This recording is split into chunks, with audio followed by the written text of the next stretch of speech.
l'ISJC, l'intimité avec le Seigneur Jésus-Christ, l'assurance absolue du salut de ton âme. Alléluia, alléluia. Bonjour, bonjour monsieur tout le monde. Bonjour toi qui me regardes. Bonjour toi qui écoutes. Que la paix du Seigneur soit avec toi au nom puissant de Jésus-Christ. Nous voici une fois de plus à l'ISJC dans le cadre de nos enseignements, dans le cadre de notre émission, le quiz et les news. Eh bien, nous voici pour la recherche de la science, la connaissance profonde de notre Dieu et de notre Seigneur Jésus-Christ, afin qu'ils viennent, n'est-ce pas, faire leur demeure dans notre maison. Et voilà pourquoi le Saint-Esprit a instruit cette émission, le quiz. Le quiz, c'est un jeu spirituel qui consiste donc à méditer pour trouver les réponses à des questions posées basées sur un chapitre donné avec des versets bibliques, n'est-ce pas, précis qui servent de référence de base. Avant d'attaquer notre quiz, je vais remercier ici au nom du Seigneur, et d'ailleurs le Seigneur vous regarde et il va bientôt vous toucher. Tous ceux qui, n'est-ce pas, transfèrent ces enseignements puissants qui changent la vie, qui permettent, n'est-ce pas, aux chrétiens d'avoir une vie victorieuse et puis parvenir à cet endroit-là, à cet endroit de protection, à cet endroit, n'est-ce pas, d'indépendance, cet endroit même d'abondance et surtout de ton salut, le lieu très saint auprès du Père où tu peux être là chaque jour en priant, tu arrives là-bas. C'est ce que c'est notre vie, la vie des membres de cette vision, c'est ma vie, c'est la vie de mes mentors, ce que nous sommes avec le Seigneur Jésus-Christ chaque jour. Le Seigneur se trouve, il est vivant. Il est vivant et le christianisme est une révélation personnelle du Seigneur Jésus-Christ face à face. Eh bien, tu tombes pour la première fois sur cette vidéo et il faut t'abonner. Oui, si ça donne un sens dans ta vie, abonne-toi. Si tu penses à sauver ton âme un jour, abonne-toi. Fais cette alliance. C'est déjà une alliance avec le Seigneur Jésus-Christ. Clique sur subscribe en anglais ou bien t'abonner. Et quand tu as écouté, tu vois toi-même ce qui est dedans. Il faut transférer à qui de droit parce que l'Église doit être véritablement sauvée. Eh bien, nous allons commencer notre quiz. Aujourd'hui, c'est le quiz 52, mais nous répondons d'abord aux deux questions. Je crois que c'était deux questions du quiz 51. Eh bien, en méditant sur le psaume 34, quelles sont les qualités de celui qui craint l'Éternel? Quelles sont les qualités de celui qui craint l'Éternel que tu as donc décelées? Je crois qu'aujourd'hui, tu es en mesure de nous répondre, parce que tu as médité. Eh bien, nous allons au psaume, n'est-ce pas, 34. Et quand nous lisons attentivement, entre le verset 14 et le verset 15, il y a quelque chose qui doit attirer ton attention. Je vais lire ici, je vais lire le verset 14 et le verset 15. Nous lisons: préserve ta langue du mal et tes lèvres des paroles trompeuses. Éloigne-toi du mal et fais le bien. Recherche et poursuis la paix. Vous comprenez? Il y a des choses ici qui nous intéressent. Comment on peut trouver ça? Nous remontons au verset 12. Au verset 12, David dit ici aux gens qui étaient avec lui: venez mes fils, écoutez-moi, je vous enseignerai la crainte de l'Éternel. Donc la clé de cette question se trouve plutôt au verset 12. Parce que en En énonçant ces qualités qu'on vient de lire entre le verset 14 et 15, nous voyons qu'il enseignait la crainte de l'Éternel à ses fils, à sa maison. Il dit, quel est l'homme qui aime la vie et qui désire la prolonger pour jouir du bonheur? Alors, préserve ta langue du mal. Voilà la première qualité ici. Comment on peut appeler celui qui préserve sa langue du mal? C'est un sage, c'est quelqu'un qui est sage, parce que n'est-ce pas, les proverbes nous disent que c'est une folie que de, n'est-ce pas, de répondre ou de parler avant d'avoir écouté. Donc un sage ne dit pas du n'importe quoi parce qu'il écoute d'abord. On peut citer comme deuxième, n'est-ce pas, deuxième qualité ici, quand il dit préserve ta langue, n'est-ce pas, des paroles trompeuses, Voilà, il fait référence ici au mensonge, à la ruse. Vous comprenez? On peut trouver le contraire de cela, celui qui ne ment pas, celui qui dit toujours la vérité, c'est un homme juste. Et la Bible dit que celui qui est juste est de Dieu. On peut trouver ici, n'est-ce pas, quand il dit au verset 15, éloigne-toi du mal et fais le bien. Éloigne-toi du mal et fais le bien. Vous comprenez, le mal ici, c'est tout ce qu'on peut citer, le péché. Il dit et fais le bien. Comment peut-on appeler celui qui fait le bien? On peut dire c'est toujours injuste. Vous comprenez? C'est quelqu'un qui manifeste la bonté de Dieu. Et alors, recherche et poursuit la paix. Dernière qualité, recherche et poursuit la paix. Vous comprenez? Celui qui recherche et poursuit la paix, c'est toujours un homme juste. Vraiment, celui qui craint Dieu.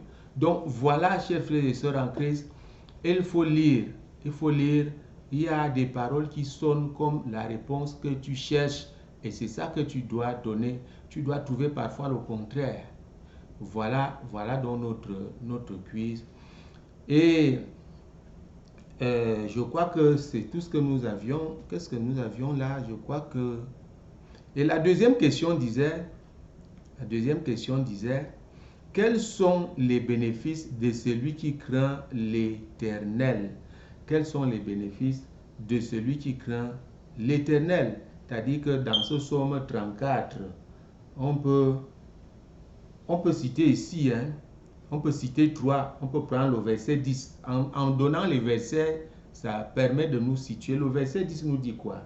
Craignez l'Éternel, vous ses saints, car rien ne manque à ceux qui le craignent. Vous voyez, rien ne manque à ceux qui le craignent. Voilà un bénéfice. Ça veut dire quoi? On va dire les bontés de Dieu, l'attention de Dieu. Les bontés de Dieu, l'attention de Dieu, les bénédictions, pourquoi pas? Rien ne manque à quelqu'un parce qu'il craint Dieu, il est béni, tout simplement. Et nous pouvons remonter au verset 8 et peut-être trouver là aussi un bénéfice, c'est que un avantage. L'ange de l'Éternel campe autour de ceux qui craignent, de ceux qui le craignent et les arrache du, n'est-ce pas, du danger, les arrache du danger. On peut comprendre ici qu'il s'agit tout simplement, n'est-ce pas, le verset 8 nous montre ici quoi là, si vous voulez, on ne va pas dire la protection, mais le secours de Dieu, parce que là, tu es déjà peut-être attaqué. On peut aussi dire le salut, la protection, le secours. Et si l'ange arrive que tu es déjà attaqué, c'est le secours. Et si l'ange veille, et rien ne peut t'attaquer, c'est la protection. Donc tu as la protection de Dieu si tu crains Dieu. On peut prendre une autre qualité ici, dont le verset 13. Quel est l'homme qui aime la vie, qui désire la prolonger pour jouir du bonheur? Quel bénéfice on trouve ici? Au moins deux, la longévité et le bonheur. Alléluia. La parole de Dieu est sucrée, chers frères et sœurs en Christ. Si tu médites ainsi, tu as Jésus-Christ dans la poche.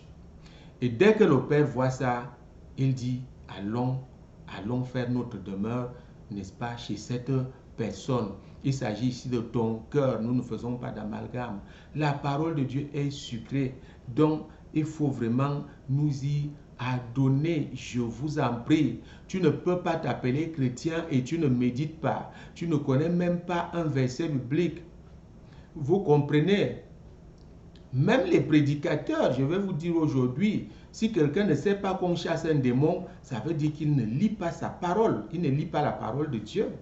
S'il ne sait pas qu'il a une église, il doit chasser les démons, il doit prier que les gens guérissent, les vraies prières avec la puissance de Dieu. C'est parce qu'il n'a pas lu Marc 16, 16. Il n'a pas lu, il n'a pas médité. Bon, ok. Écoutez, il y a un premier niveau de méditation et tout cela, on comprend qu'il faut pratiquer l'intimité avec le Seigneur Jésus-Christ. C'est ce que nous vous apportons dans cet océan de vidéos que vous avez et vous cliquez sur n'importe quoi, cliquez sur ce qui peut sauver votre âme. Alléluia. Le quiz numéro 52 nous dit ici, méditez sur Romains chapitre 7. Romains chapitre 7, méditez là. Vous constatez que l'apôtre Paul a bagarré avec le péché pour sauver son âme, mais en vain. Il ne s'en sortait pas, il péchait toujours. Première question, quelle est cette force qui détenait l'apôtre Paul dans le péché? Quelle est cette force-là qui détenait l'apôtre Paul dans le péché? Deuxième question, a-t-il été délivré de cette force? Oui ou non? A-t-il été délivré? Oui ou non? Et par qui? Voilà, chers frères et sœurs en Christ, la fin de notre quiz. Je vais toujours dire ici, toi qui écoutes ces affaires depuis, il y a une chose qui passe en premier, c'est l'alliance que tu dois avoir avec Jésus-Christ. Ce n'est pas, comme on dit là, vulgairement, une relation personnelle, non. Je dis bien une intimité avec le Seigneur Jésus pour sauver ton âme. Cette intimité t'amène à la conviction de Dieu, à la conviction du Saint-Esprit. Et c'est comme ça que tu ne peux plus pécher. Alors, toi qui me regardes, je veux que le Saint-Esprit demande que tu fasses encore une alliance avec le Seigneur Jésus-Christ. Aujourd'hui, quel beau jour, le jour où l'Église est en fête et Dieu et son Fils, n'est-ce pas, sont en train de regarder. Vous comprenez, ils sont contents, ils attendent que d'autres personnes, n'est-ce pas, se répandent, que d'autres personnes se répandent de leurs péchés pour qu'il y ait encore plus de joie au ciel. La Bible nous dit qu'il y a une joie, n'est-ce pas, dans les cieux pour une âme qui se répand. Alors, tu lèves tes bras et tu fermes les yeux et tu répètes après moi. Tu lèves tes bras comme ça, tu donnes ton âme, tu confies ton âme au Seigneur Jésus-Christ. La Bible dit qu'en le faisant, tu seras sauvé. Ça veut dire que tu vas être obéissant, prendre après, n'est-ce pas, faire après les autres ordonnances. Que, n'est-ce pas, on va te les dire. On va s'occuper de tout. On va s'occuper même de tes délivrances. Si tu es malade, l'onction est nécessaire. Le problème ici, c'est de faire l'alliance avec le Seigneur Jésus-Christ. Alors tu répètes avec moi, les yeux fermés, les mains levées. Seigneur Jésus, je suis un pécheur. Pardonne mes péchés. Parce que je sais que tu es mort, que tu es ressuscité et assis aujourd'hui à la droite du Père. Je te confesse aujourd'hui comme mon Seigneur, comme mon Sauveur et comme mon Dieu. Je te confie mon âme. Lave-moi par ton précieux sang. Je vais te suivre et te servir du restant de ma vie. À partir d'aujourd'hui, Je n'appartiens plus à l'ennemi de mon âme qui est Satan. Je t'appartiens au nom puissant de Jésus-Christ. Alléluia. Voilà comment tu tisses cette alliance avec le Seigneur Jésus. Et encore, ferme les yeux et lève tes bras. Je te confie au Seigneur. Je te confie au royaume des cieux. Au nom puissant de Jésus-Christ, Seigneur. Voici, monsieur, voici, madame. Voici ton fils. Voici ta fille qui vient de te confesser comme son sauveur, comme son sauveur, comme son Seigneur et comme son Dieu. Prends à partir d'aujourd'hui, Seigneur, la protection de sa vie au nom puissant de Jésus-Christ. Et j'empêche l'ennemi de te retenir dans le monde, dans le péché, au nom puissant de Jésus. Et que le sang de Jésus te recouvre, toi et toute ta famille. Parce que la Bible dit que si tu crois, toute ta famille aussi sera sauvée. Au nom puissant de Jésus-Christ, nous avons prié. Amen.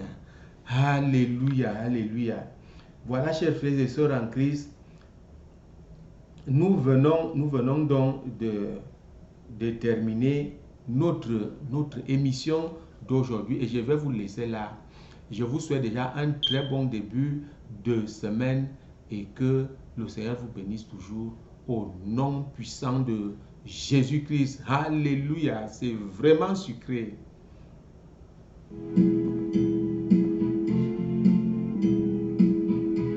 Jésus-Christ est vivant, Dieu n'a pas de fin et les miracles continuent.